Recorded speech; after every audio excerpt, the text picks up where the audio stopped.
शांति पथ प्रदर्शन का स्वाध्याय हम सभी कर रहे हैं। चुल्लक श्री जिनेन्द्र वर्णी जी द्वारा विरचित। मंगलम भगवान वीरो मंगलम गौतमो गणी मंगलम कुंद कुंदात्यो जैन धर्मोस्तु मंगलम। नमो अरिहंताणम नमो सिद्धाणम नमो आयर्याणम नमो उवज्जायाणम नमो लोए सवसाहुणम। पंच परमेष्ठी भगवान की जय। अगले 45 मिनट के लिए सभी प्रकार के पापों का त्याग करके सभी 9 वर्ण मुकर मंत्र पढ़ ले।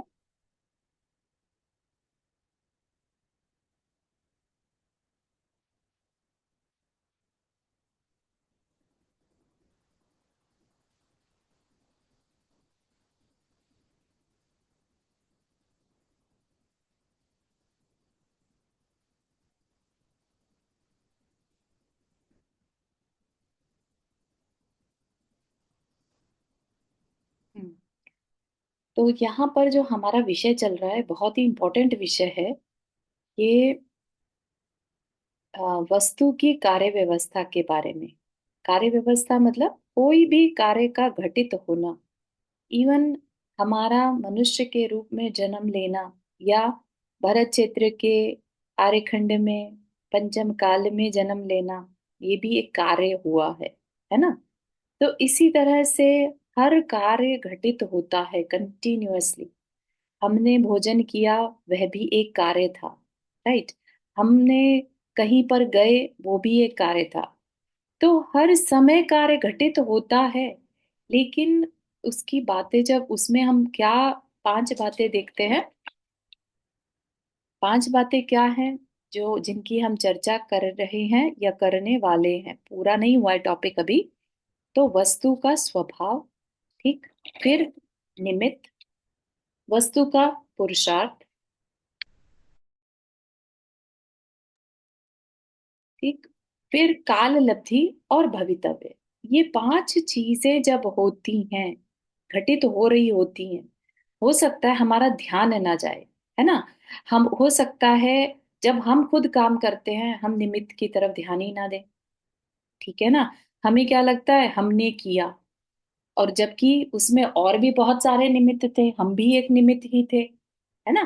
काम तो होना था, उपादान ने अपने आप को परिवर्तित किया, लेकिन हमें क्या लग रहा है हमने किया। हम बाकी निमित्तों को भूल गए, जैसे रोटी बनाने का काम, है ना। हमने रोटी बनाई, लेकिन वहां पर एक उपादान भी था, आटा जो इसे कहते हैं, जो कि रोटी रूप में कन्वर्ट हुआ। और हम सब क्या थे, हमने रोटी को बेला, वो शरीर ने बेला। हमने मन से क्या किया था, हमने विकल्प किया कि रोटी बनानी है ना। उसके लिए हमने सामग्री इकट्ठी करी, वो सब भी क्या है, निमित्त है, राइट। हमने आटे को गूंदने के लिए एक बर्तन लिया, पानी लिया, उसमें कुछ डाला मिलाया, जो भी है, राइट। तो ये सारी चीजें निमित्त बनी, चकला बेलन जो है। तो हम कई बार उन पर ध्यान ही नहीं देते। तो यहाँ पर क्योंकि हमारा विषय आध्यात्म है, और हमें पूर्ण रूप से अगर वस्तु व्यवस्था नहीं पता होगी, तो हमारे अंदर से ये कर्म धारा का जो विचार है ये नहीं जाता। कर्म धारा क्या करती है, कर्म धारा में हम कुछ निमित्तों को, कुछ चीजों को तो भूल जाते हैं और कुछ को इम्पोर्टेंस दे देते हैं, ठीक है। और ज्ञान धारा में हमें पांचों व्यवस्थाएं पता है, पांचों चीजें अपने आप होती हैं, ये भी हमें जानकारी रहती है, ठीक। हम उसे सिर्फ ऑब्जर्व कर रहे होते हैं। तो ये ज्ञान धारा करता है। ज्ञान धारा उसकी नियति को भी देख रहा है, एक्सेप्ट कर रहा है, भवितव्यता को भी देख रहा है, पुरुषार्थ क्या है, किसका है, कब है, कितना है, और निमित्त को भी देखता है, वस्तु के स्वभाव को भी देख और जान रहा होता है। तो सब कुछ देखना जानना जहाँ पॉसिबल है, वो ज्ञान धारा। ये बात अपन पहले से समझ कर आए हैं, ज्ञान धारा और कर्म धारा, ठीक है ना। तो लेकिन प्रॉब्लम कहाँ आती है, कर्म धारा में प्रॉब्लम आती है। हम सब कर्म धारा में जी रहे होते हैं। हम विकल्प करना जानते हैं, है ना। हम विकल्प को होते हुए नहीं देखते। हम जब विकल्प करते हैं हमें ये काम करना है, तो हम उस रूप, उस अहंकार में आकर कार्य को करते हैं कि मैंने किया या मुझे करना है। ठीक है ना, मेरे किए बिना ये कार्य नहीं हो सकता, मुझे करना है। ठीक है ना, अपने आप को हम एक निमित्त के रूप में नहीं देख पाते, कर्ता के रूप में देखने लगते हैं, तब प्रॉब्लम आती है। ठीक। तो फिर हमने स्वभाव के बारे में समझा था। स्वभाव, हर वस्तु का अपना एक स्वभाव है। तो यहाँ पर किस स्वभाव की चर्चा कर रहे हैं? ज्ञान धारा के पर्सपेक्टिव में हर वस्तु, हर द्रव्य परिवर्तनशील है, सब में चेंज आ रहा है। एक स्थान से दूसरे स्थान पर मूव होना ही स्वभाव है। ठीक है। यहाँ पर और कुछ स्वभाव को नहीं कहा गया, एक्सेप्ट कि एक रूप से को छोड़कर दूसरा रूप और एक स्थान को छोड़कर दूसरा स्थान लेना ही क्या है? स्वभाव है। तो जिसको हम दूसरे एक ही शब्द में कहना चाहें तो परिवर्तन होना ही स्वभाव है। तो हर वस्तु का स्वभाव क्या है? परिवर्तन होना। अगर उसमें परिवर्तन का स्वभाव नहीं होता तो क्या कार्य घटित हो जाता? ठीक है ना। अगर आटा को हम रोटी में कन्वर्ट नहीं कर पाते, आटा अड़ जाए कि नहीं मुझे तो होना ही नहीं है, राइट, उसमें स्वभाव ही नहीं है उस तरह का कन्वर्ट होने का, पत्थर जैसा बन जाए। या कई बार क्या होता है, हम एक पिक्चर देखें तो पिक्चर को क्या हम आटे को रोटी में कन्वर्ट कर सकते हैं? रोटी, अगर आटे की एक पिक्चर है हमारे पास, क्या हम उसको रोटी में कन्वर्ट कर सकते हैं? क्यों नहीं कर सकते? क्योंकि वो एक स्टैटिक फॉर्म है, राइट, रुका हुआ है, एक बस पिक्चर है, राइट, उसको हम नहीं कन्वर्ट कर सकते। लेकिन क्योंकि हर वस्तु की अपना एक परिवर्तन करने का स्वभाव है, इस वजह से दुनिया में जितना कुछ भी हो रहा है वो सब घटित हो पा रहा है। समझ रहे हैं आप कितनी बड़ी बात है? किस तरह से पूरा विश्व चल रहा होता है। विश्व की शक्तियों को अपन समझ भी नहीं सकते। ये यूनिवर्स के लॉज हैं। जैसे ग्रेविटी एक लॉ है, ऐसे ही परिवर्तन भी एक लॉ है कि यूनिवर्स का हर काम में हर समय परिवर्तन, हर एक जीव की पर्याय में परिवर्तन, गुण में परिवर्तन, बस परिवर्तन ही परिवर्तन। ठीक है ना। तो ये स्वभाव का होना ही कारण, वन ऑफ द कारण, अगर ये नहीं होता तो लोग कूटस्थ हो जाता, फिर कहाँ किसी का कुछ भी बदलाव दिखाई देता। ठीक है ना।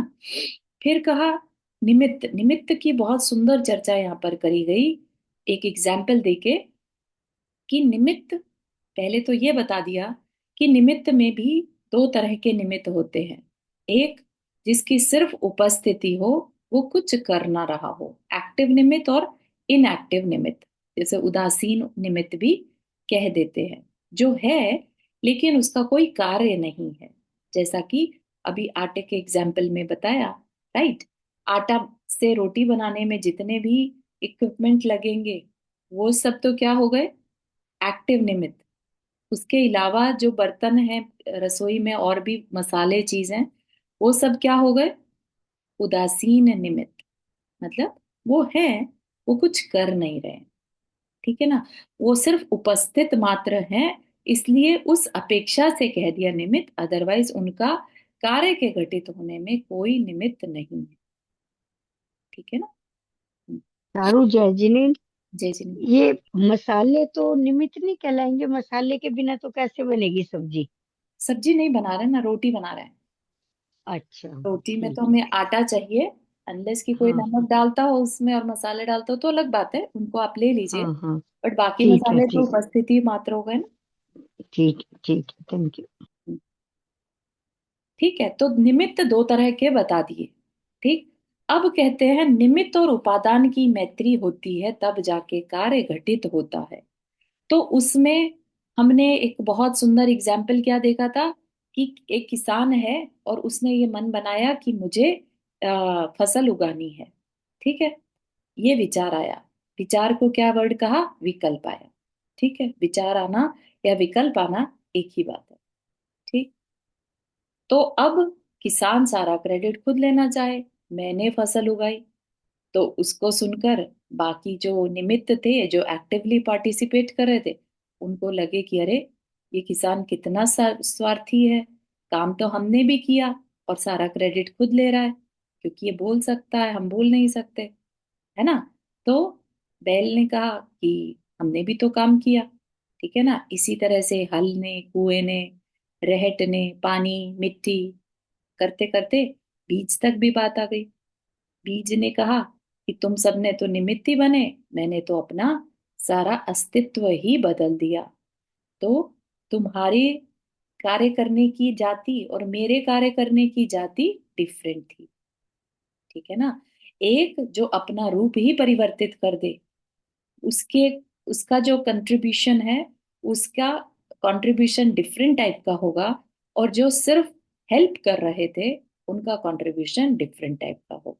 है ना, होता है ना ऐसा कि बच्चा परफॉर्म करे या आप कहीं पर परफॉर्म करें, और आपको सपोर्ट करने के लिए बहुत सारे लोग हैं, तैयारी कराने में, सपोर्ट करने में, आपको उस स्थान तक पहुंचाने में, को वहां पर शॉट के लिए रेडी करने में, कुछ भी मतलब जिस तरह का भी इवेंट हो। लेकिन अगर आप ना करें, आपको तो एक्चुअल उसे परफॉर्म करना है, राइट। तो आपका पार्टिसिपेशन डिफरेंट टाइप का हुआ कंपेयर टू वो जो लोग सपोर्ट कर रहे थे। ठीक है ना। तो एक ये चीज हमने यहाँ पर सीखी थी। ठीक। तो अब किसान के केस में भी, किसान ने एक तो उसके अंतर मन ने विकल्प किया, और एक उसके शरीर, क्योंकि हमने पढ़ के आए शरीर अलग है और आत्मा अलग है। ठीक है ना, चैतन्य अलग है और शरीर अलग है, राइट। तो शरीर को तो उसने, दिमाग ने ऑर्डर कर दिया कि तुम चलो खेत तक, चलो, चल के जाओ, उठाओ, करो, धरो, हल चलाओ, पानी इकट्ठा करो, पानी डालो, करता चला गया शरीर तो, राइट। उसको कह कौन रहा था? उसका अंतर्मन कह रहा था कि ये करना है। ठीक है ना। तो उस अपेक्षा से भी कह दिया कि शरीर भी एक निमित्त है। ठीक। अब बात चलती है, हाँ, अभी इसमें ही बात आगे बढ़ाते हुए बता रहे हैं कि हम किसको सही माने और किसको सही ना माने, या किस पर फोकस करें। ठीक है ना। हमारा जैसा गोल होगा, हम उस पर फोकस करेंगे, भले ही कितने भी निमित्त हों। ठीक है। तो जैसे कि एक एग्जाम्पल यहाँ पर दिया कि हमारा प्रयोजन क्या है? शांति का है। ठीक है। हमारा नो मैटर व्हाट, जिस भी दृष्टि से हमें शांति प्राप्त हो, हमें वो दृष्टि स्वीकार है। ठीक है। तो कहा कि एक वीतरागी को भी हम जानते हैं और एक चांडाल को भी, लेकिन दोनों क्या हमारे उपास्य हैं? जानना एक बात है और मानना एक बात है। ठीक है ना। तो इसी तरह से हम परतंत्र दृष्टि को भी जानते हैं और स्वतंत्र दृष्टि को भी। परतंत्र दृष्टि यानी कर्म धारा, और स्वतंत्र दृष्टि ज्ञान धारा। ठीक है ना। जानते दोनों को हैं, पर इसका यह अर्थ नहीं कि दोनों दृष्टि ही लक्ष्य में रखनी या आश्रय करनी योग्य है। शांति पथ में केवल एक स्वतंत्र दृष्टि ही लक्ष्य में रहती है, परतंत्र दृष्टि नहीं। ठीक।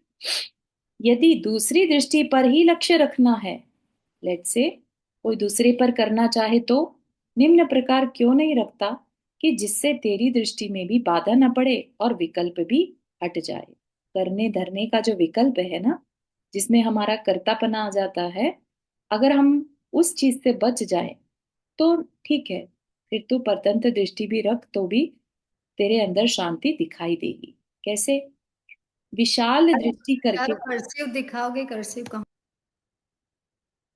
विशाल दृष्टि करके संपूर्ण विश्व को युगपत अनुमान में ले, तो एक बहुत बड़े कारखाने के रूप में दिखाई देता है। ठीक है। विशाल दृष्टि करना मतलब, जैसे आपने कभी नोटिस किया होगा, जब हम जमीन पर चलते हैं तो हमें एक घर भी बहुत बड़े बड़े नजर आते हैं, लेकिन हम सब ने एयर ट्रैवल किया, जब एरोप्लेन में ऊपर की तरफ बढ़ रहे होते हैं, तो वही घर छोटे छोटे, पूरा सिटी दिखने लगता है। ठीक है ना। तो इसी तरह से उसको क्या कहा? विशाल दृष्टि। ठीक है ना। ब्रॉडर विजन या ब्रॉडर क्राइटेरिया। ठीक। तो ऐसे ही विश्व को युगपत अनुमान में ले, कि विश्व एक अपने आप सब कुछ चल रहा है, इधर जम्बू द्वीप है, इधर घातकी खंड है, इधर पुष्करवर द्वीप है, इधर नंदीश्वर द्वीप है, इधर मध्य लोक है, उधर वैमानिक देव रहते हैं, इधर भवनवासी हैं, है ना। ये सब कुछ क्या है? विश्व है। सबको एक साथ अगर हमें देखना हो तो हमारे अंदर वह शक्ति होती है कि हम उसको वैसा अनुमान में ले सकते हैं। ठीक। तो एक बहुत बड़े कारखाने के रूप में दिखाई देता है। अब इतने बड़े विश्व को एक कारखाने के रूप में देखना है। सबके अंदर कारखाने का एक विजन होता है। एक बड़ी सी फैक्ट्री अगर आपने देखी हो और जो चल रही हो, है ना, आप देखेंगे कि इधर से माल गया, रॉ मटेरियल गया, दुनिया भर की प्रोसेसिंग हुई, उसमें क्या कुछ नहीं मिलाया या अलग किया, और फाइनल प्रोडक्ट बनकर तैयार होता है। और मशीन, बड़ी बड़ी मशीनें और पूरा ऑटोमेटेड सिस्टम चलता रहता है। दैट इज कॉल्ड कारखाना। ठीक है ना, फैक्ट्री जिसे कहते हैं। तो पूरे विश्व को एक फैक्ट्री के रूप में अगर हम देखें तो कह रहे हैं कि ऐसे कारखाने के रूप में दिखाई देता है जिसमें स्व तथा पर सर्व पदार्थ बड़ी व छोटी गरारियों वत परस्पर संपर्क में रहते बराबर बदल रहे हैं। यानी स्व और पर, जैसे कि मैं और दूसरा पर्सन या दूसरी वस्तु पदार्थ, सब कुछ क्या है? एक दूसरे से संपर्क बनाकर, है ना। कैसा संपर्क?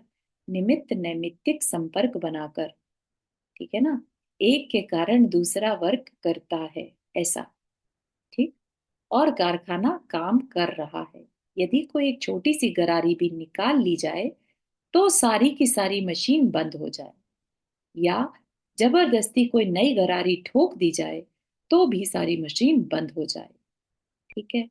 अब विश्व की व्यवस्था ऐसी है जिसमें कि सब कुछ अपने आप हो रहा होता है। हम सिर्फ अहंकार करना जानते हैं, वो सब अपने आप रहा होता है। प्रकृति के जितने भी परिवर्तन हैं, क्या हम करते हैं? प्रकृति अपने आप परिवर्तन कर रही होती है। एक बच्चे के शरीर को बड़ा करने में भले ही भोजन निमित्त बनता है, लेकिन उसके अंदर वो शक्ति है एक छोटे से शरीर में से बड़े होने की। ठीक है ना। हम सिर्फ उसको भोजन दे सकते हैं, उसको जितना बढ़ना है वो तो उतना ही बढ़ेगा ना। जिस तरह के उसके जीन्स हैं या जिस तरह की उसकी नरिशमेंट हो रहा है, वह उतना ही बढ़ता और एक लिमिट के बाद रुक जाता है। अगर निमित्त ही इतना सब कुछ कर रहे होते तो भोजन तो बाद में भी कर रहा है, वो रुक क्यों गया? ठीक है ना। तो उसको उतना ही बढ़ना था। तो ये क्या है? ये नेचर है। ठीक है ना। हमें लगता है हमने किया, हमने इसको इतना बड़ा कर दिया, हमने पाल पोस के बड़ा किया। आप नहीं होते तो भी वो बड़ा हो जाता, है ना। उसके अपने जो पास्ट कर्मा लेके आया है उसके हिसाब से कोई ना कोई और, तुम नहीं सही कोई और सही, कोई तो उसकी टेक केयर कर ही लेता। राइट। तो इस तरह से क्या है, सब निमित्त नैमित्तिक संबंध के साथ अपना कार्य कर रहे हैं। आज तक ऐसा होना संभव नहीं हुआ कि कोई गरारी निकाल दी तो सारी मशीन बंद हो गई। ठीक है ना। सब द्रव्य परस्पर निमित्त नैमित्तिक रूप से बराबर काम कर रहे हैं। निमित्त को हटाने वाला या मिलाने वाला तू कौन है? तुझे अधिकार किसने दिया? तुझ में इतनी शक्ति है भी या नहीं? ठीक है ना। हम कितना क्रेडिट ले सकेंगे? हम अपने परिवार का क्रेडिट लेकर, अपनी कम्युनिटी का क्रेडिट लेकर हम बड़े, मतलब बहुत अहंकारी बन जाते हैं, और वही हमारे पतन का कारण बन जाता है। थोड़े से लोगों का कुछ हम करते हैं तो हम अहंकार से भरकर और अपना नुकसान कर लेते हैं। क्यों? क्योंकि हम अपने लिए खुद जिम्मेदार हैं। अपने द्वारा किए गए कर्म के जिम्मेदार हम स्वयं हैं। राइट। तो हमने कर्म क्या किया? हमने अहंकार करने का कर्म किया। किसके कारण किया? हमारी छोटी सी बुद्धि के कारण, हमारी अहंकार बुद्धि के कारण। हमें लगा हम नहीं करेंगे तो कौन करेगा। ठीक है ना। तो उस तरीके से जो है, हर जगह हम इस तरह से लोगों को बिहेव करते हुए देखते हैं कि सब ये मानकर कार्य करते हैं कि हम नहीं करेंगे तो कौन करेगा। ठीक है ना।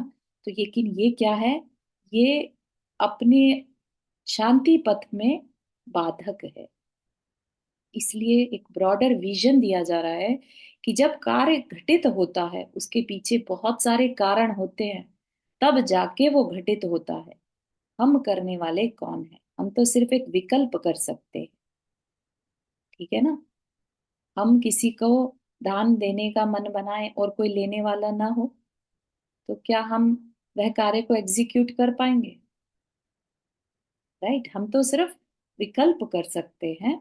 हम उसका एग्जीक्यूशन की जिम्मेदारी नहीं ले सकते। ठीक है ना? और उसमें भी विकल्प करने के रिलेटेड भी अभी और सारी बातें बताई जाएंगी। मतलब हो सकता है आप बिल्कुल हिल जाएं इस बात को सुनने के बाद। जो अगला चैप्टर आएगा ना, वो तो मतलब बहुत ही केओस भी क्रिएट हो सकता है किसी के अंदर में, और बहुत सारे क्वेश्चंस रेज हो सकते हैं। बहुत अजब अलग ही तरह का चैप्टर है जो आपने शायद ही कभी सुना हो। ठीक है? तो एनीवेज यहाँ पर क्या कह रहे हैं कि समस्त विश्व की अद्वैत क्रिया को दृष्टि में रखकर, अद्वैत मतलब होता है जहां दो पना न हो। ठीक है? तो विश्व क्या है? पूरा एक कारखाने की तरह से अगर हम देख कर चलें, रखकर इन प्रश्नों का उत्तर खोजें, तो इस दिशा में अपनी असमर्थता का भान हुए बिना न रहेगा। कौन सी असमर्थता? कि मैं करने वाला कौन? सारी दुनिया, सारा विश्व ही तो अपने आप ही चल रहा है ना? आप सोचिए, काल चक्र को किसने बनाया और कौन चला रहा है उस काल चक्र को? कैसे चौथे काल में तीर्थंकर हो जाते हैं और तीसरे काल में भोग भूमि? सब कुछ क्या अपने आप ही नहीं हो रहा है ना? तो करने वाला कोई नहीं है। ठीक? तो ये अंदर से, हमारे अंदर से अहंकार को कम करने के लिए ये जानकारी दी जा रही है। निमित्त मिलाने व हटाने के सर्व विकल्प दूर हो जाएं, विशाल दृष्टि उत्पन्न हो जाए, ज्ञाता दृष्टा मात्र रह जाए, यही तो इष्ट है। ठीक है? हो सकता है अभी हम में से कुछ लोग उस लेवल पर या उसके लिए ज्ञाता दृष्टा बनने के लिए रेडी ना हो। ठीक है? किसी को फोर्स नहीं किया जा रहा है यहाँ पर। सिर्फ जानकारी दी जा रही है एक सेपरेट दृष्टि की, जो कि हमारे मोक्ष मार्ग में या शांति पथ में हमें सहायक है। उसके बिना शांति पथ पॉसिबल नहीं है। कौन सी दृष्टि है वो? ज्ञान धारा की, जिसमें हम सब कुछ होते हुए बस देख रहे होते हैं। हम अपने आप को भी निमित्त बनते हुए देख रहे होते हैं। मेरे द्वारा यह कार्य किया गया, मैं निमित्त बना। ठीक है ना? मैं करने वाला नहीं, मैं निमित्त। ठीक है ना? तो ये चीज अगर हमारी सोच में थोड़ा थोड़ा आने लगे, तो हो सकता है हमारा जो अंदर का अहंकार बुद्धि के कारण जो केओस होता है वो हट सके। ठीक है ना? कई बार हमारे द्वारा कहीं गलती हो जाती है, तो हम अपने आप को संभाल नहीं पाते। इतना अपने आप को गिल्ट में ले जाते हैं कि ऐसा कैसे कर सकते हैं हम, ऐसा कैसे पॉसिबल है। तो उन चीजों के आंसर भी यहाँ पर मिल रहे हैं। वो भी क्या है? एक अहंकार बुद्धि है। मैंने ऐसा क्यों नहीं किया, मैं ऐसा कर देता तो ज्यादा अच्छा था। ठीक है ना? तो ये आप समझिए कि कार्य घटित होने में कारण कितने सारे थे। आप भी उसके अंदर एक निमित्त थे। ठीक है? तो ये चीज हमें बहुत रिलैक्स देने वाली है। कई बार हम उस बोझ को भी सहन नहीं कर पाते हैं जब हमसे कोई गलती हो जाए, है ना? जब हम कुछ अच्छा करके क्रेडिट ले लेते हैं, तो वो तो हम बहुत खुशी खुशी स्वीकार कर लेते हैं, उसमें तो हम फूले नहीं समाते। राइट? लेकिन गलती हो जाए तो वो हमसे सहन नहीं होता बोझ। राइट? लेकिन दोनों ही दशाएं जो हैं, कहा ठीक नहीं है। फूले समाना भी अच्छी बात नहीं है, क्योंकि उसमें भी अहंकार है। ठीक है ना? इसीलिए कहते हैं ना कि अपने अपने अवगुण पर फोकस करो। अपने में क्या कमियां हैं उस पर फोकस करो, उनको कैसे बेटर करना। अपने गुणों को बखान मत करो। दूसरे के गुणों को बखान करेंगे तो अपने अंदर विनय आती है। ठीक है ना? तो इतनी सब बारीक दृष्टि पर, बारीक बारीकी से साइकोलॉजी को देख कर कि शांति पथ पर चलना है ना, तो ये तो करना ही होगा। ठीक है ना। तो एक आपको साइंटिफिक वे दिया जा रहा है शांति पथ पर चलने का। अपने अंदर किन किन कारणों से केओस होता है, हम कहाँ गलती कर जाते हैं, है ना, क्यों हमारे जीवन में असंतोष है, क्यों हमारे जीवन में अशांति है। ठीक है ना। क्योंकि हमें बहुत कम जानकारी है। हमें क्या लगता है, हमने अपने कर्तव्य को पूरा कर दिया, आहा हा, अब शांति है। थोड़ी देर बाद थोड़ा और कुछ काम याद आ गया, अरे ये जब तक ना कर लूं ना शांति से नहीं बैठूं। फिर लग जाते हैं अपन, फिर उसको पूरा करते हैं, फिर लगता है अरे वहां शांति पड़ी है। समझ रहे हैं आप किस तरह से हम जीवन जीते हैं। हम कार्य को याद करते हैं, विकल्प करते हैं, उसको करके शांति को फील करना चाहते हैं, लेकिन फिर नया कुछ काम याद आ जाता है, फिर कोई नई इच्छा बन जाती है, उसको पूरा करने में लग जाते हैं। बहुत से लोग अपने में यहाँ पर हैं जिनको कि घर खरीदना या बनाना अपना स्वयं का एक बहुत बड़ा सपना होता है। राइट। जब सब लोग यहाँ पर आते हैं, यूएस आए, तो कुछ भी नहीं रहता पास में। राइट। सभी इनिशियली लाइक रेंटल अपार्टमेंट में रहते हैं, फिर मन बनाते हैं हमें घर लेना, घर लेना। उसके लिए खोजबीन करते हैं, एप्लीकेशन देते हैं, है ना, ऑफर करते हैं। तो एक एक तरह का लक्ष्य सा बन जाता है अपने लिए कि अब तो जब तक घर नहीं मिल जाता ना, तब तक चैन से नहीं बैठना। चाहे उसमें कितने भी वर्ष अपने जीवन के बीत जाएं, हम लगे ही रहते हैं। पहले पैसा इकट्ठा करने में, फिर उसको ढूंढने में, है ना। और फिर जैसे ही उसमें रहना शुरू करते हैं, कुछ ही टाइम बाद ऐसा लगता है कि अरे इसके पीछे भाग रहे थे हम, अब मिल गया, अब क्या। अब कोई वो खुशी नहीं है उस तरह की, जिस लेवल की खुशी हमने पहले दिन फील करी थी। अब उसमें रह रहे हैं, अब कोई फीलिंग ही नहीं है। अब कुछ और नया चाहिए, है ना। अब हम कुछ और नया लक्ष्य बना लेते हैं अपना। अब ना जॉब में इतना कमा लो, इतना कमा लो कि रिटायर होना है, और वो जब तक पूरा नहीं हो जाता लगे रहते हैं। समझ रहे हैं आप किस तरह का जीवन हम जीते हैं हम सब। और फिर अपन बात करें कि हमें कुछ मजा सा नहीं आ रहा लाइफ में। वो क्यों आएगा? क्योंकि हमारी दृष्टि ही गलत है। समझदारी की बात हम नहीं कर रहे हैं। तो वो यहाँ पर बताया जा रहा है कि वो वस्तु व्यवस्था काम कैसे करती है, कैसे आपको घर मिलता है, उसके लिए क्यों इतनी व्याकुलता करते हैं हम। आई एम नॉट सेइंग कि हमने व्याकुलता नहीं करी, हमने भी जब घर लिया था तो व्याकुलता हुई थी। राइट। लेकिन अब रियलाइज होता है जब पूछो, और ये एक्सपीरियंस को हम अपनी लाइफ में एक्सपीरियंस करते हैं कि वाकई में अब वो वाली बात ही नहीं रही जो पहले हम पागलपन दिखाया था घर पाने के लिए। तो वो कहाँ गया? उसको हम बनाकर क्यों नहीं रख पाए उस पागलपन को? जब हमने सेटिस्फाई किया, तो उस खुशी के मोमेंट को हम मेंटेन क्यों नहीं कर पाए? कहाँ चला गया वो मोमेंट? है ना। तो कुछ तो है जिस जो हम गलत कर रहे हैं बार बार। तो वही चीज को यहाँ पर क्लियर किया जा रहा है। क्योंकि हम कार्य होता कैसे है, उसकी क्या क्या घटक होते हैं, क्या क्या उसमें किस किस का पार्टिसिपेशन होता है, हम उसको भूल जाते हैं। ठीक। तो यहाँ पर हमें दो सीखे अभी तक हमने, स्वभाव और निमित्त। इसका लास्ट पैराग्राफ है निमित्त का। आज के तेरे विकल्पों का मूल कूप मंडूक बने हुए परतंत्र दृष्टि का रखना है। कूप मंडूक मतलब छोटी दृष्टि। और कारखाना अगर देखना हो, विश्व को इस कारखाना देखना हो, तो विशाल दृष्टि से ही पॉसिबल है। ठीक है। तो जब छोटी दृष्टि या कूप मंडूक का है तो हम कर्म धारा, ठीक है, और विशाल दृष्टि आ जाए तो ज्ञान धारा। इसी कारण अन्य के कर्तापने का अहंकार होता है। अतः परतंत्र दृष्टि को संकुचित करने का निषेध किया जा रहा है, सर्वथा निषेध नहीं। सर्वथा निषेध तो कर ही नहीं सकते, क्योंकि हमें जीना है। परतंत्र मतलब परतंत्र दृष्टि को कम कर दें, रिड्यूस करें जितना पॉसिबल हो सके।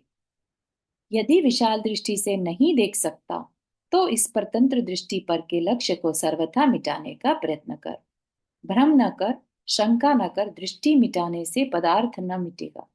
तुझे अपना कल्याण करना है, निमित्त की रक्षा नहीं।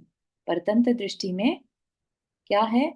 वहां पर कर्तापना है, तो वहां पर निमित्त दिख नहीं रहा है। राइट। तो इस दृष्टि को पूरी तरह से हटाकर देख। आम खाने हैं पेड़ नहीं गिनने, दोनों दृष्टियों में से स्वतंत्र दृष्टि ही इस मार्ग में अत्यंत उपादेय व हितकर है, और साधारण रूप से परतंत्र दृष्टि महान अनिष्ट, जैसा कि आगे आगे के प्रकरणों में सिद्ध हो जाएगा। ठीक। अब तीसरा अंग की बात चलती है, ये पुरुषार्थ। एक बार फिर से बताइए ना, ज्ञाता दृष्टा रहे मात्र रह जाए और अपन फिर भी अपने को कुछ मतलब अपन मतलब क्यों, अम, यही तो इष्ट है जैसे बल्दियस ने यहाँ। अभी आप ये मानकर चलिए कि हाँ ये जो एक एक पॉइंट बताया, अभी निमित्त की बात चल रही थी, ठीक है ना। हाँ हाँ। तो निमित्त को देखना हमें आना चाहिए। ठीक है। हम वस्तु के स्वभाव और को भी याद रखें कि हाँ, कार्य कैसे घटित हो रहा है। वस्तु का परिणमन सब में स्वभाव, परिवर्तनशील है सब चीज है ना। यूनिवर्स में। फिर हाँ, और किस कारण से हो रहा है? निमित्त नैमित्तिक संबंध के कारण। सब एक दूसरे से इंटर रिलेटेड है। निमित्त नैमित्तिक बोलते, हाँ। नैमित्तिक किसको बोले अपन? निमित्त होता है जिसके कारण कार्य हो। हाँ वो अपन ने निमित्त नैमित्तिक मिल गया जो मुझे भी। कार्य हो, हाँ ठीक है ना, जिसमें हाँ, कार्य घटित हो, वो नैमित्तिक। ठीक है। जिसमें घटे वो नैमित्तिक हो गया। हाँ। अच्छा, हाँ। निमित्त अपन दूसरी चीजें ले रहे हाँ। हैं और तो नैमित्तिक एक जो कार्य दूसरे घट के गया। संबंध को, है ना। ओके। हाँ, ओके थैंक यू। थोड़ा सा, थोड़ा मतलब वो लगता है बीच हाँ। में कहाँ अभी अपन चले गए। अभी तो कंफ्यूजन और भी बढ़ सकता है, क्योंकि पांचों चीजों को एक साथ लेकर चलना आसान चीज नहीं है। नहीं अभी भी थोड़ा सा लग रहा है। हाँ। तो अपन और समझते हैं, फिर देखेंगे कितना है ना। ठीक है थैंक पुरुषार्थ कार्य व्यवस्था का तीसरा अंग है पुरुषार्थ। अब यहाँ पर जो पुरुषार्थ वर्ड है ना, वो डिफरेंट देन एफर्ट्स वाला पुरुषार्थ। ठीक है। उसके बिना भी लोक का कोई कार्य होता देखा नहीं जाता। यहाँ पुरुषार्थ शब्द का वह अर्थ न समझना जो यू। कि लोक में एक प्रयोग सेकेंड, ये किया जाता। अपने तीसरा स्वभाव तो देखा, सीधे पुरुषार्थ पे कैसे आ गए? नहीं, तीसरा सेकंड निमित्त है ना। हाँ, वस्तु का स्वभाव निमित्त और फिर देखा अपने स्वभाव देखा, फिर चौथा आना चाहिए ना। नहीं, वस्तु का स्वभाव पहला, हाँ, दूसरा, नाउ तीसरा। निमित्त, पुरुषार्थ निमित्त, निमित्त वाला है ना सेकेंड। एक एक सेकंड, यहाँ से देखिए। हाँ स्वभाव, हाँ निमित्त, नाउ हाँ। पुरुषार्थ। ओ हाँ ओके। ठीक है। हाँ, ऊपर सिक्स लिखा दिखा इसलिए मैं उसको थोड़ा सा कंफ्यूज, सॉरी। हम्म। थोड़ा अपने अंदर अपने को पेशेंस रखनी है, ताकि दूसरों का डिस्टर्ब नहीं हो, है ना। तो ये जरूरी है। सॉरी। कार्य व्यवस्था का तीसरा अंग है पुरुषार्थ। तो पुरुषार्थ का वह अर्थ न समझना कि लोक में जो प्रयोग किया जाता है। लोक में तो केवल मनुष्य के या अधिक बड़े तो चेतन पुरुषार्थ के, पदार्थ के पुरुषार्थ को ही पुरुषार्थ कहा जाता है। क्या कह रहे हैं? लोक में तो केवल मनुष्य के पुरुषार्थ, है ना, कि मनुष्य कुछ करे तो करे, है ना, बाकी चीज कुछ करती हुई हमें नजर नहीं आती। या अधिक बढ़े तो चेतन पदार्थ के पुरुषार्थ को ही पुरुषार्थ कहा जाता है। जड़ तत्व में साधारण जनों को कोई पुरुषार्थ होता दिखाई नहीं देता। पुरुषार्थ यह शब्द भी पुरुष या जीव तत्व का इच्छा पूर्वक होने वाला जो प्रयत्न या प्रवृत्ति है, उसके प्रति संकेत करता है। यही कारण है कि अहंकार को धारण करने वाला लोग जड़ पदार्थों को बिल्कुल निशक्त तथा अपने अधीन मान बैठा है। क्या है कि कहना चाह रहे हैं कि आध्यात्म में जिस पुरुषार्थ, किसी भी कार्य को घटित होने में जिस पुरुषार्थ की बात यहाँ पर की जा रही है, वो सिर्फ मनुष्य के पुरुषार्थ की बात नहीं है। उसमें जड़ वस्तु का भी पुरुषार्थ होता है। हो सकता है ये बात हमने कभी ध्यान दी ही ना हो, है ना, कि जड़ कैसे पुरुषार्थ करती होगी, जड़ वस्तु कैसे पुरुषार्थ करती होगी। तो उसको बताया जा रहा है यहाँ पर। आध्यात्म में किसी भी शब्द का इतना संकुचित अर्थ ग्रहण नहीं किया जाता। कैसा संकुचित अर्थ? कि जो पुरुष मतलब मनुष्य करे वो पुरुषार्थ, और बाकी कुछ अगर कोई एफर्ट लग रहे हैं तो कुछ नहीं। ठीक है ना। जैसे ट्रेन चलती है ना, ट्रेन कैसे चल रही होती है? उसमें कोयला डाला जाता है।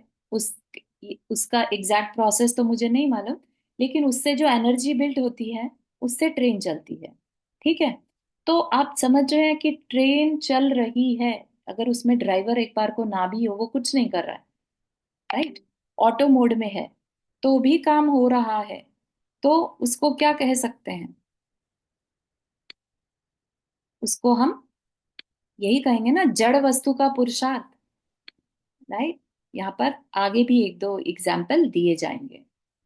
प्रत्येक पदार्थ में कोई ना कोई पुरुषार्थ प्रति समय पाया जाता है, क्योंकि प्रत्येक पदार्थ जड़ हो कि चेतन, छोटा हो कि बड़ा, अपनी एक अवस्था विशेष को तज कर दूसरी अवस्था विशेष को धारण करने के प्रति, या एक स्थान को तजकर अन्य स्थान को प्राप्त करने के प्रति बराबर झुकने का प्रयत्न कर रहा है। ठीक है। ये बात पहले भी हमने स्वभाव के सेक्शन में देखी थी कि हर वस्तु का एक स्वभाव है, कैसा? परिवर्तन करना। तो परिवर्तन करना अपने आप में पुरुषार्थ को बता रहा है। ठीक है, आप समझ रहे हैं किस तरह के, कौन से पुरुषार्थ की बात की जा रही है? वो अपना रूप या स्थान बदलने की जो परिवर्तन होता है, उसको ही पुरुषार्थ कहा जा रहा है। ठीक है। जैसे अग्नि पर रख देने से जल का धीरे धीरे उष्णता की ओर झुकना। ठीक है ना, जड़ है लेकिन चेंज कर रहा है, अपना एफर्ट मार रहा है। ठीक है ना, कभी गर्म होता है अग्नि के संपर्क से तो गर्माई की तरफ एफर्ट है, फिर उसे अग्नि से हटा दिया तो ठंडे की तरफ एफर्ट है। ठीक है ना, उबला हुआ पानी है, निर्जीव है। ठीक है ना, लेकिन फिर भी उसके अंदर पुरुषार्थ चल रहा है। ठीक। और एग्जाम्पल लिया, भाप को किसी बर्तन में रोक देने पर उसका वहां से निकलने के प्रति उद्यम करना, कितना एफर्ट लगाती है ना। इसी तरह से और भी चीजों में जितनी भी मशीनरीज बनती हैं, कोई भी कार्य होता है, तो भाप वाले इंजन चलते हैं जितने भी, तो ये सब चीजें क्या है, ये बताती हैं, क्योंकि हमारा ध्यान नहीं जाता उस तरफ। तो जड़ वस्तु में भी पुरुषार्थ होता है। ठीक। ये अलग बात है, ये बात अवश्य है कि आपके पुरुषार्थ की जाति किसी अन्य प्रकार की और जड़ के पुरुषार्थ की जाति अन्य प्रकार की। जो काम लाखों व्यक्ति मिलकर नहीं कर सकते, वह एक अणु कर सकता है। आप चेतन पदार्थ हैं, है ना। जैसे जो विस्फोटक अणु बम बना, राइट, तो वो क्या है, लाखों लोग भी मिलकर वो काम नहीं कर पाए जिस जो एक बम ने कर दिया, परमाणु बम, राइट। तो उसमें क्या था, वो उसकी शक्ति थी, उसका पुरुषार्थ था। भले ही वो मिसयूज हुआ, लेकिन उसके अंदर पुरुषार्थ। आप चेतन पदार्थ हैं, विचारशील हैं, अतः आपके पुरुषार्थ की जाति भी विचारणाओं रूप है। हमारा पुरुषार्थ क्या रहता है? कुछ ना कुछ सोचते रहने का, विचार करते रहने का। ठीक है ना। परमाणु जड़ है, अतः उसके पुरुषार्थ की जाति भी जड़ात्मक है। आपका विकल्प करने रूप पुरुषार्थ इंद्रिय गोचर नहीं है, पर उसका मतलब जड़ का गमनागमन रूप कार्य के प्रति का, अथवा अग्नि आदि लगाने रूप कार्य के प्रति का, या अन्य किसी कार्य के प्रति का झुकाव साक्षात अथवा यंत्र विषयों की सहायता से इंद्रिय गोचर है ना। हम बहुत बारीकी से किसी भी चीज को देख सकते हैं, राइट। सैंड होती है ना, उसको अगर किसी एक वाइब्रेटर के ऊपर रख दिया जाए, तो और एक पर्टिकुलर वाइब्रेशन उसके लिए ऑन कर दी जाए, डिफरेंट डिफरेंट फ्रीक्वेंसी, तो वो अलग अलग शेप लेता है। ये एक रिसर्च हुआ था, समझ रहे हैं आप? तो फ्रीक्वेंसी का असर जो पार्टिकल्स हैं उन पर कितना पड़ता है, ये बात को प्रूव करने के लिए।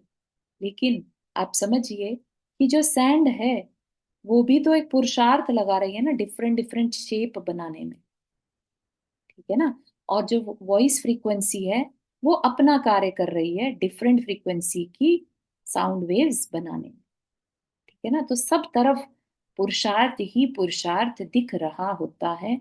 हमारे पास वैसी दृष्टि होनी चाहिए। रेखा जी, आपने हाथ रेस किया। हाँ, आप म्यूट पर हैं, म्यूट कीजिए। नहीं, इसमें लिखा है कि आपका विकल्प करने रूप पुरुषार्थ इंद्रिय गोचर नहीं है। क्यों? क्यों? क्योंकि हम जो सोचते हैं वो दिख नहीं रहा है। ठीक है ना। विकल्प अच्छा। किया हमने, एक मन बना लिया हमें ये करना है। अब उसको इंद्रियों से तो नहीं देख सकते, मन है ना। तो इस अपेक्षा से कहा कि हमारा जो विकल्प है वो दिखता नहीं, लेकिन जड़ क्योंकि उसमें रूप रस गंध स्पर्श है तो उसका इंद्रिय गोचर है। ठीक है। ठीक है, तो ओके। कंपैरिजन बता रहे हैं कि किस हम्म। तरह से उनकी जाति अलग और इधर की जाति अलग है। ठीक। ठीक है, थैंक यू। अतः सिद्धांत यह निकला कि प्रत्येक पदार्थ में पुरुषार्थ होता है, भले ही वह जड़ हो या चेतन। अंतर केवल इतना है कि जड़ का पुरुषार्थ जड़ात्मक है और चेतन का पुरुषार्थ चेतनात्मक। ठीक। जड़ात्मक होने के कारण उस जड़ पदार्थ में पुरुषार्थ का अभाव नहीं कह सकते। ठीक है ना। हमारा बॉडी ही ले लीजिए, सबसे बड़ा एग्जाम्पल है। जड़ है, राइट, भले ही उसमें बैठी एक आत्मा है, लेकिन अपने आप में शरीर जड़ है, राइट। लेकिन कितने सारे प्रोसेस उसमें होते रहते हैं। वो क्या है? शरीर का पुरुषार्थ है। ठीक। यदि कोई पदार्थ स्वयं अपने अंदर अपने द्वारा अपने लिए नवीन अवस्था को उत्पन्न करने के प्रति न झुके, तो पुरानी अवस्था विनष्ट जाने पर वह पदार्थ अवस्था विहीन हो जाए। और ऐसा हो जाए तो इस विश्व में कुछ भी दिखाई न दे, सर्वशून्य हो जाए। तो जो जैसी बात पहले स्वभाव के टॉपिक में बताई थी, है ना, क्योंकि सब कुछ परिवर्तनशील है, इसीलिए विश्व चेंज करता हुआ दिखता है।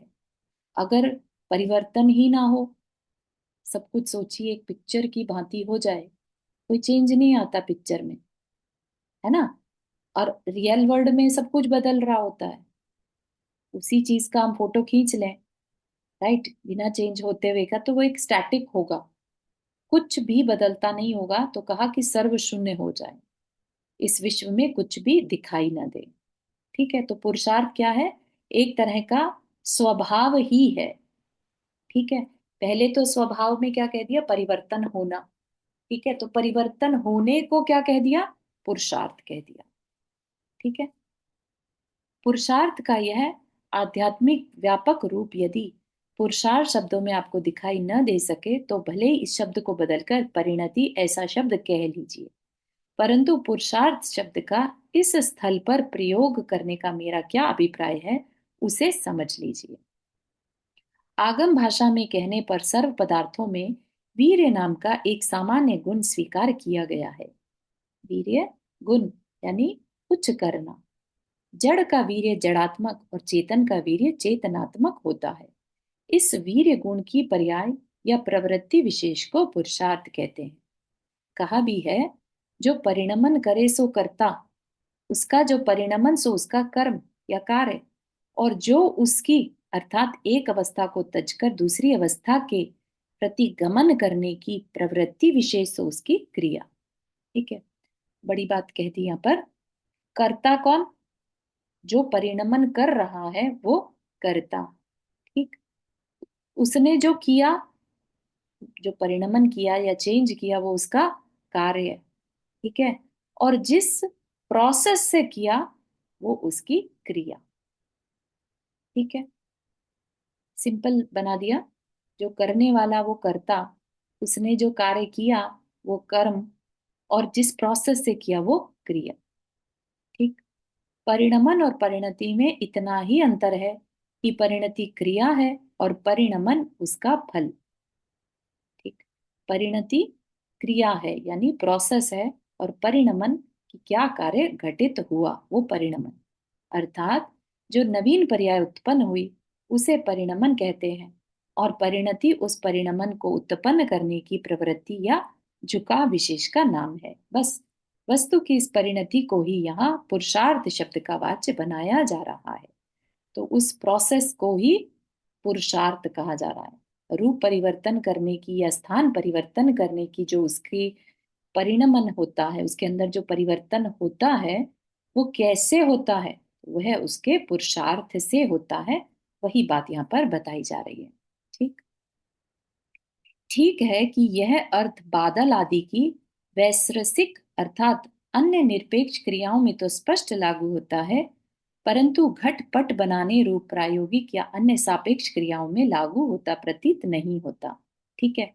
बादल आदि की वैश्रसिक, वैश्रसिक मतलब नेचुरल, जो उस बादल बने, राइट, सागर से पानी जल वाष्प बना, बादल बने, बादल बरसते हैं, ये सारा प्रोसेस क्या है, जड़ नहीं है ये सब कुछ, है ना। तो वो तो हमें दिखता है इसलिए हम उसको मान लेते हैं, लेकिन घटपट कुछ बनाना करना है तो उसमें क्योंकि बहुत सारे निमित्त आ जाते हैं, तो उसका पुरुषार्थ हमें क्लियर दिखाई नहीं देता।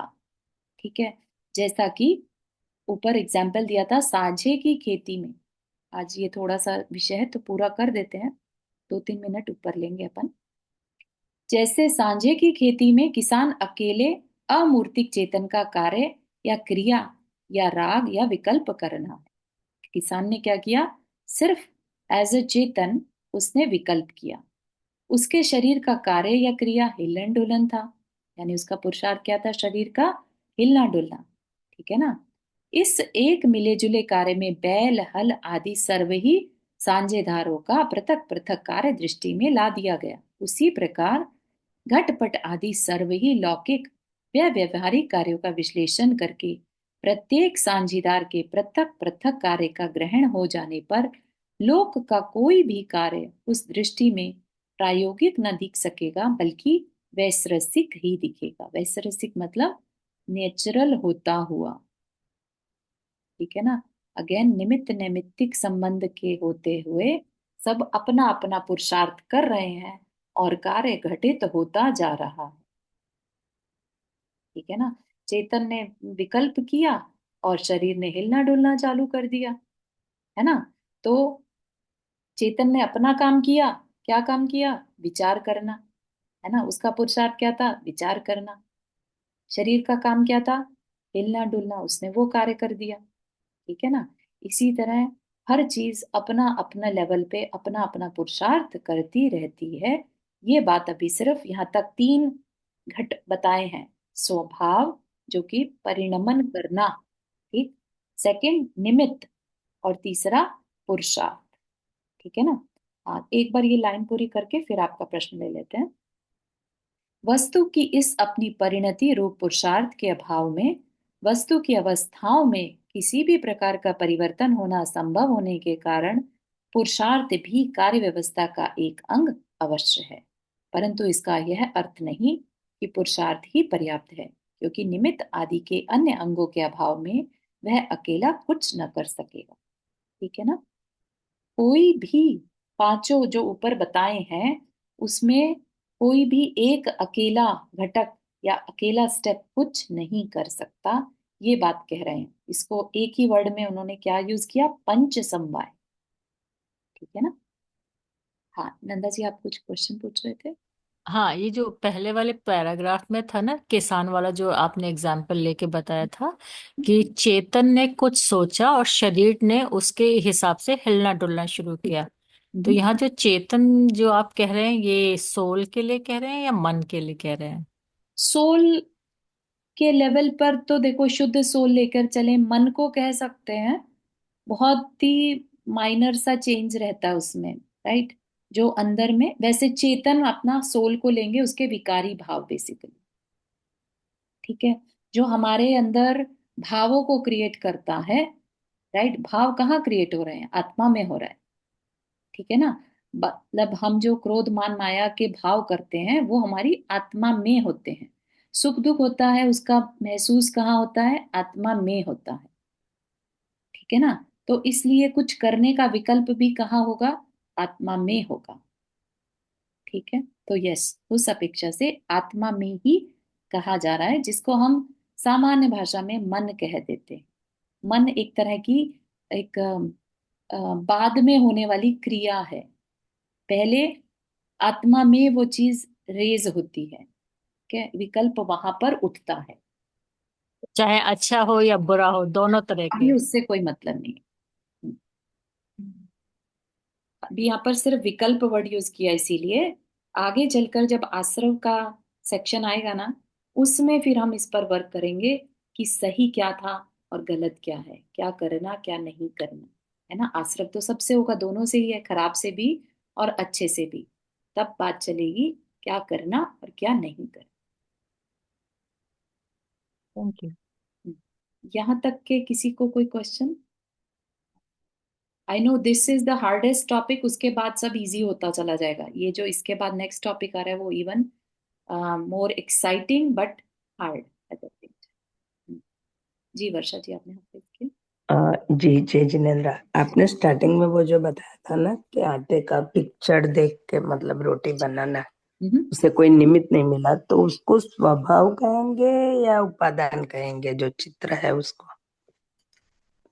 चित्र में स्वभाव तो रहा ही नहीं ना, तो वो तो सिर्फ हाँ एक वही एग्जाम्पल वही, हुआ उसमें ना। मतलब कुछ है ही नहीं, योग्यता हाँ, नहीं है, एग्जाम्पल तो उसे एग्जाम्पल लिया था। स्वभाव में काउंट करते हैं कि उपादान नहीं है उसमें इसलिए नहीं बनते हैं? क्या तो करेंगे दोनों में से? उसका स्वभाव ही नहीं है, क्योंकि फोटो में परिवर्तन पॉसिबल ही नहीं है ना। ठीक है, तो स्वभाव गिना जाएगा, उपादान नहीं गिनेंगे। हाँ, अभी जिस अपेक्षा से अपन ने चर्चा की थी वो हाँ अभी स्वभाव, जितना पढ़े इस हिसाब से, आगे तो अलग होगा। हाँ स्वभाव की अपेक्षा की थी कि जैसे ठीक है एक स्टैटिक है, मतलब फ्रोज कर दिया जाए किसी चीज को, है ना, कोई मूवमेंट ही ना हो, जी कोई चेंज ही ना हो, जी। राइट। तो वो क्या है, वो स्वभाव नहीं कहलाएगा। स्वभाव है, वो जड़ हो गया ना, उसमें से कुछ हो ही नहीं सकता, तो फिर ठीक है। Thank you. जय श्री।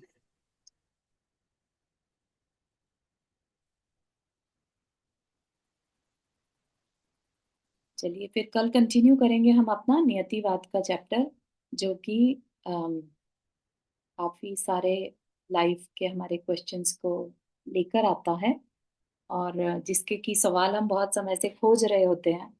ये नियति क्या होता है, अगर सब कुछ पहले से डिसाइडेड है तो हमारा क्या कार्य है ना। इस तरह के जो सवाल होते हैं, तो इसमें बहुत सबके सवाल हो सकते हैं, तो अपन उन सब सवालों के आंसर ढूंढेंगे। ठीक है, चलिए जिनवानी स्तुति। जावानी के ज्ञान से सूझे लो कालो, सौवाणी मस्तक धरो सदा देत कूदो। हे जिनवानी भारती तो ही जपो दिन रैन, जो तेरा शरणा गए सो पावे सुख चैन। नौ पढ़।